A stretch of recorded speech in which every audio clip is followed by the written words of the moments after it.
cell. So this is a prison where they would hold prisoners. Now, what that implies is, and I'm going to go back to 6 now, before I forget. What that implies is that this is where people are taken and held until they are needed for the grand ceremony of execution. Now, the important thing is that you don't want it to be too difficult to get prisoners to your dungeon. It gives them an opportunity to escape. It also gives them an opportunity to work out the layout of your grounds if you take them straight there. So what we're going to do now is we are going to work out that this would be a processing room. This is where they would be stripped of their items and chucked in there. This is a corridor leading somewhere. We'll figure that one out shortly. But what we know is we want it to be a long corridor, so we're going to do that to remind us. We're going to come up to here, making this room 20 foot by 20 foot, and we're going to say, right, there is our entrance. At the very least, stroke delete path. So this is our holding room. Maybe our grand entrance should be somewhere here-ish, in which case we want them to be taken directly to the prisons from where the old entrance would have been. We don't want them to pass too many important things. I'm going to put one little path there. Alright, I'm going to continue this down here. This will go to a corridor over there. Delete path. This will come in here and just go straight down to there. Stroke path. Okay, so now we know that this is going to be our main entrance chamber and that this is the holding room. This is the prison cell. Now, off of here, oops, if we are going to say that this is our main entrance area, I'm going to do that, that, and that, just to define the edge of it. And delete path. This is going to be this would be the front of the temple now. So this is the front of the temple. This will be the main doors. I'm going to put little observation ports here so that archers or snipers will be able to fire into the room as people charged in and would be able to look without. Now, down here, what we want is we want to come up here. And this could possibly have been a barracks where we'll once again throw in a latrine of some kind and come up to there and delete path. So this is some kind of barracks-like space where our soldiers that would populate here as well as here would look, and it would make sense to have these people march past and be aware that there's a barracks here and that escape is unlikely because you have to walk past these people to get out. Back here we're going to have a magnificent 40-foot wide door leading to an opposite but equal wall. Path. So this is now our grand hall. I'm going to have some mirroring walls. We're going to come all the way down to here. Maybe have a small chamber in there. Delete path. Same thing here. We're not going to be symmetrical about that. That's big enough for our main chamber. We will have a little exit down there though. And let's, nope, delete path. Pop in from here to there and there and there. Okay. So this then is the grand hall that all prisoners see first before being taken to processing and to the prison. So we now look at it. Let's get a full perspective of our map. Yes, I think it's looking quite interesting so far. And now, the prisoners, once they have been prisonerized and they've sat there for a while contemplating their fate, They then need to be taken to the main sacrificial chamber. And again, one doesn't want them to have a lot of opportunity to escape. And so as a result, they will be taken out of here, down, processing. Maybe here is some vestigial robes and things that they will need to be not vestigial. It's not robes that are going to grow out their bodies. Some vestiges that they might have to put on and don on their way to the grand chamber. Now, the grand chamber should lead almost directly off of this space because we want people to come through. And what that does is that says to me that this is the wrong shape. So I am going to grab my razor, make sure it's on 100% opacity, and just use the the square brackets to increase the size of my brush and erase it. It's wrong. And we know it's wrong because it's not dramatic enough. We want this to be dramatic. 1, 2, 3. Right.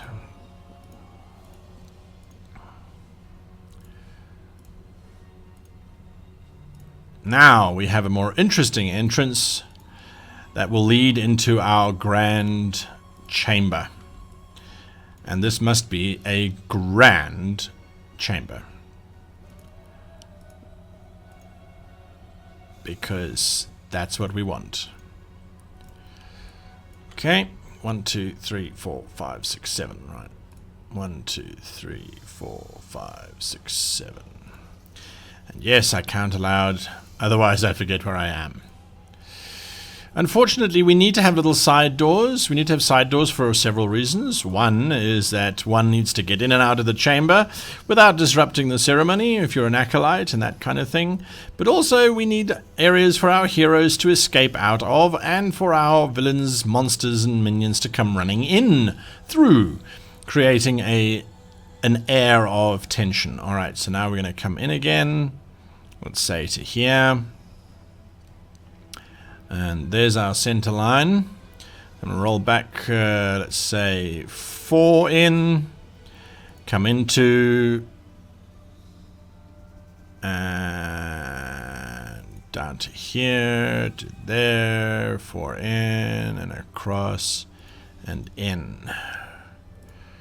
To give us an interesting shape for our altar to sit in. And there's our interesting chamber. Almost as big as the cavern that they passed through. And I quite like that. Now let's come back to this little idiot down here. This is a small room. This is our main chamber. People are arriving. They're gathering. We literally need a room to hold their cloaks. So this is a kind of cloak room, if you like. Leave your cloak here. Maybe see the archpriest of the temple pop in, have a cup of tea, chat about your local problems, you know, work out how many sacrifices you need to do today and all that kind of wonderful things. Okay, so now we start to finish off here. We know that this is going to continue down, let's say, into a holding room.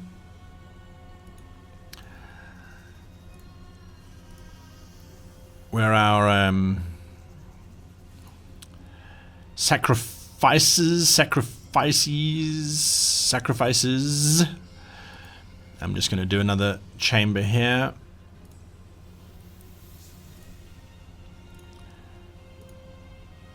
Oh, that was silly.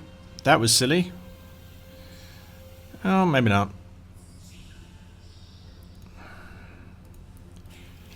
All right. Yeah, you're not going to you're not going to have thousands of people waiting to be sacrificed. They get led in through that entrance through there. Okay, and we've got this funny little space happening here. Right, time to do some fill, just because it makes life easy.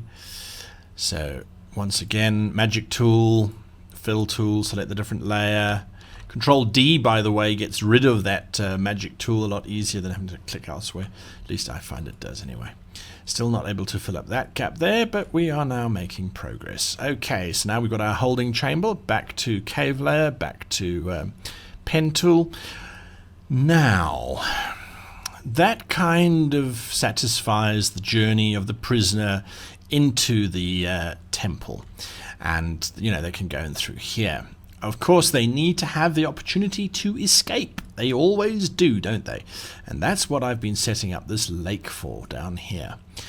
Let's say, for example, that you are a Vestal virgin and you need to be taken and washed or bathed in the holy waters before you can be sacrificed. Well, we need to make sure that that's a possibility. And so we will have a wall coming out from here. I will delete it. That little space down there, and we're going to go into a corridor, which I'm going to make quite long, hopefully, and that will lead down to there. Right. Delete path. Now I'm going to get my eraser back quickly and just knock out a wall there. Back to pen tool. Okay. So this is going to be some kind of chamber where they can bathe in the great waters, which will one day, unbeknown to them, consume their castle. Dungeon thing. Stroke. Delete path. Alright, so now we've got this long, weird chamber for them to do what they need to do in. I'm going to come down here. Finish off this block. Delete path. Magic selection tool. Select layer on cave. Go down to solid. Fill it. Control D to get rid of it. Back to cave layer. Back to pen tool. So now the journey is slightly different for those that are worthy. They come down into here. They bathe. And then they will go back to the main chamber. I'm not sure we need much more happening down there in terms of the journey of the acolyte. Maybe what we'll do is we'll have a an archway. I've just had a thought, and what we're going to do is we'll have little view holes through here so that people can watch the ceremony as it unfolds, unbeknown to anybody else.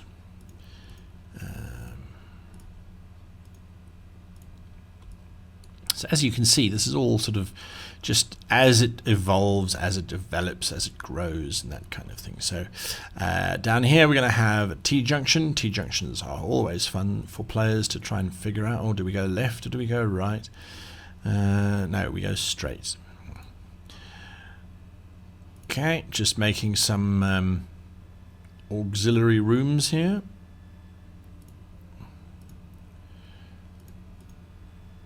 Just to give my players something to explore, and also administrative spaces and that kind of thing. Now I've got to remember that this lake is here, so I will come back to it.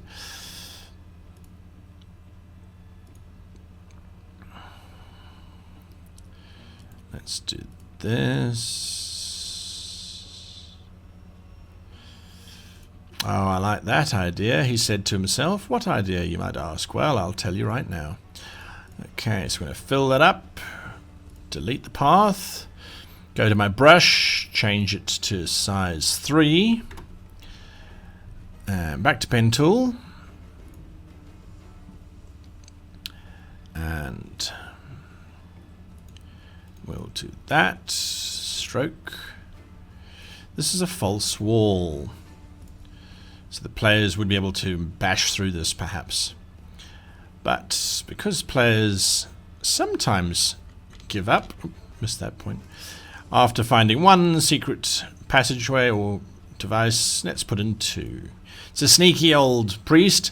This will hold the cash. This will hold some sacred vestments, which they'd probably wear as they walked into this space as well. Okay, before I forget, we need to use the same device we indicated as a ledge. So that comes out to here.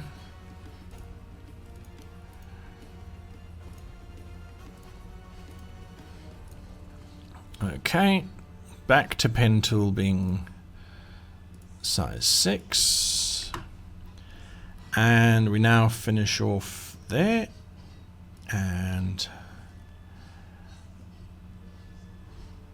we can work out how big we want this lake. Again, I'm not going to finish it off because, well, quite frankly, we want to be able to use it later on for whatever we want to do in terms of adding and subtracting and all that kind of stuff.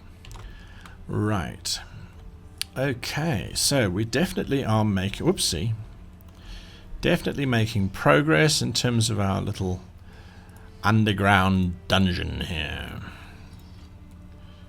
Come on, fill up. No? Oh, I've selected the brown layer. Control D, back to my magic wand.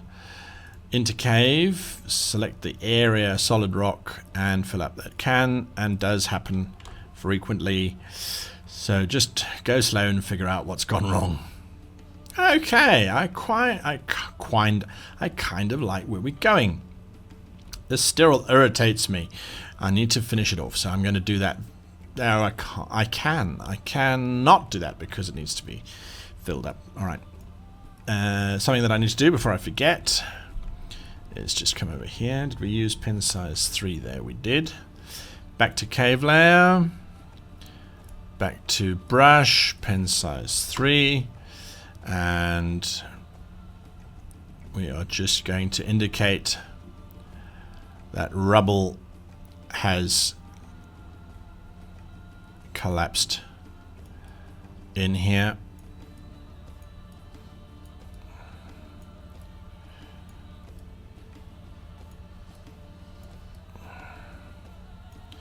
Just indicating. Isn't that music divine from Battle Bards? It really is great. And I'm not plugging them because of any reason other than I actually quite enjoy the music. I hope it's not too loud for you. Alright, so now, finally, I can do that. With impunity, select my fill tool, select the solid rock layer, and fill her up, Jim. Okay, let's do that for there as well. Pop that in there. Fill, and we are done. Good looking map so far. Hello, you sexy beast. Now it's starting to pop out in quite nice relief. I don't think, no, we can't because we haven't finished off that little space in there. So let's go back there. What was I thinking about down here? Why did I leave the space open? Ah, yes, because we're not sure, back to size 6, because we're not sure whether our players, I mean, you can have the green mist bursting out of this little chamber here, but players are players. They might come down to the waterfall over here, and if they don't go after the green mist, well then, gosh dag nabbit, there's rumours of gold being buried underneath this waterfall. In which case, then they might try and make their way deeper into the chamber. But if they don't, we can always lure them in here by just doing something like this. And what we're going to do in here is we're going to hint at what is elsewhere in case they come this way. If they don't come this way, well, then that's fine too. It doesn't kill us to have extra rooms available for exploration for later on. Delete path, come out this way. So this chamber, not sure what it's for just yet. Oh, I know what this is for.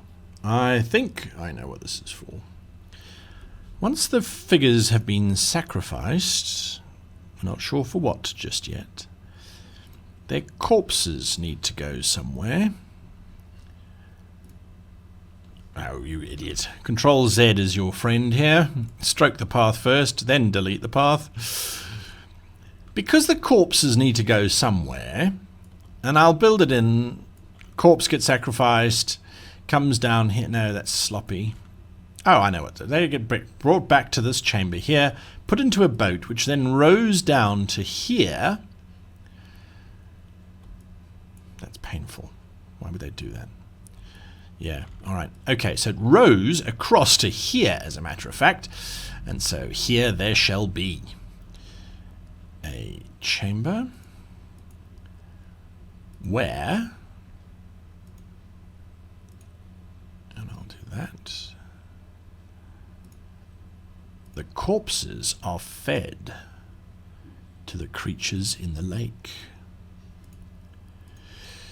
Now, we don't often come across a, how can I put it, a working space, and that for me I find irritating. It's got to be practical, but also the practicality of drawing a practical map allows you to create things that are believable and that make sense. And it's also, in my opinion, easier to create a map based on things where you go, well, they need to do that and they need to do this, and we need to get from point A to point B and vice versa and all that kind of nonsense.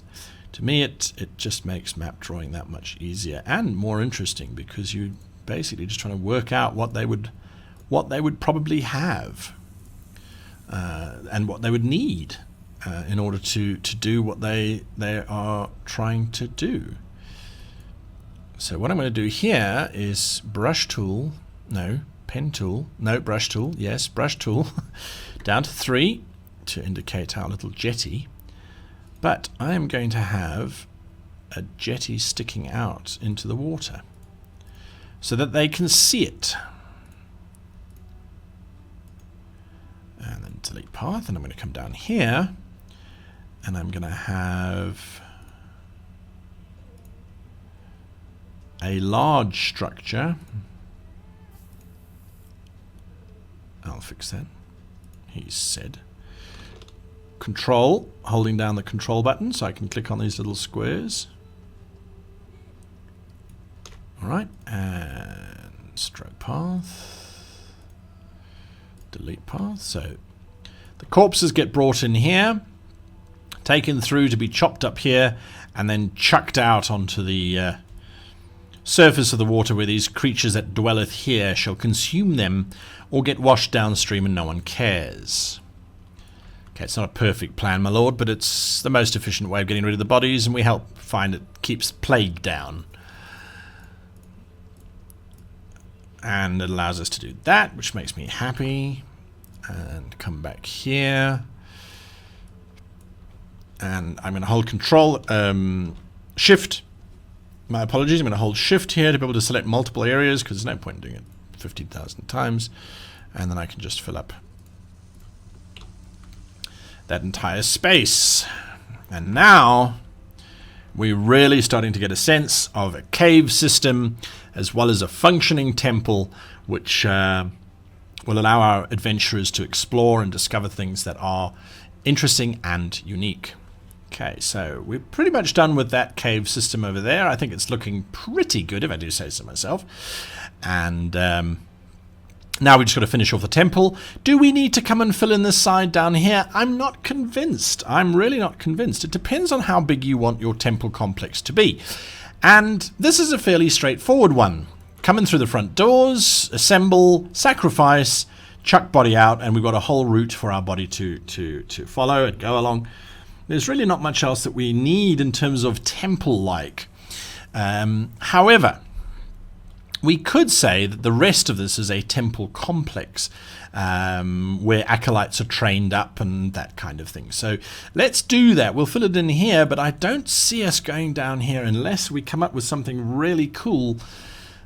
And I'm not sure that there's a need for it. Unless you like long dungeon crawls, then maybe this would be sufficient in terms of scale and size. Speaking of scale and size, we're going to just create some columns quickly to make this hall even more interesting. I'm going to select my rectangular marquee tool. I'm going to make it a circle. I'm going to hold down the shift key, and then I'm going to drag out a 5-foot column, basically, about that size. I'm going to create a new layer here. I'm going to call this column. However you spell it, I'm terrible at spelling. I'm going to fill that solidly. Control D. All right. Then we're going to we're going to zoom in. And for ease, I'm going to turn off the show transform controls so that I can just select this with impunity. And we're going to work out, as you come in, you pass between the 2 columns. Now I'm holding down Alt to create that little double arrow so that I can bring it across here and do that. Now, you'll see it's created a column copy, which is absolutely fine. Then we're going to say every 20 feet there is a column. And then we're going to have one at the end there. And it's almost as if by magic it happens to fit quite nicely. Okay, I'm not complaining about that. Then this one and this one, and you notice that I'm clicking on them to see which ones they are. I'm going to drag this, left click and drag, and then I'm going to press Control E, which collapses it. So when I select them, I'm getting both of them at the same time. There's no point in having to repeat what you're doing elsewhere. So that gives us every 20 foot a column. And using my mouse's scroll wheel just to scroll down. Still holding that Alt key. You just hold it down, get those double arrows, you drag it to where you want, and then you let go with your mouse. Very easy to do. And if you miss like I did there, you can do that. Okay. Ow. Didn't work. Missed. It does happen. So now what I'm going to do, I'm not going to freak out. I'm going to select all my columns, holding the Shift button, and go, well, why do you need a 5-foot break? That would be painful for furniture. I'm going to make it a 10-foot break. That leads you into our special space, and voila, the columns are now in the right place to finish off what we needed to do. I'm going to come back up here, grab one of these because these are singular, pull it down, all the way down. Alright, and now I'm going to finish off my columns in a dramatic way as the halflings start their song, Scallywag Alehouse. Arr, I feel like drawing a ship now, Captain. Okay, so there's our columns. I think they do what they need to do. They show us just how impressive and majestic this space is. And gives people places to hide behind so they can engage in combat and all those kind of wonderful things. If you wanted to, you could have some more columns across here, but I'm not convinced. I think it might look silly if it doesn't already. Now I've got all of these columns.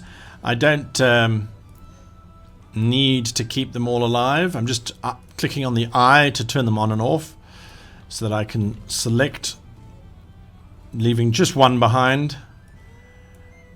That is a solo column in case I need to use it again. There's no point in reinventing the wheel every time you need columns. So I'll keep this as singular column. And then these columns I just merge into the cave, so it's all part of it, so I've only got one column that I can play with if I need it elsewhere.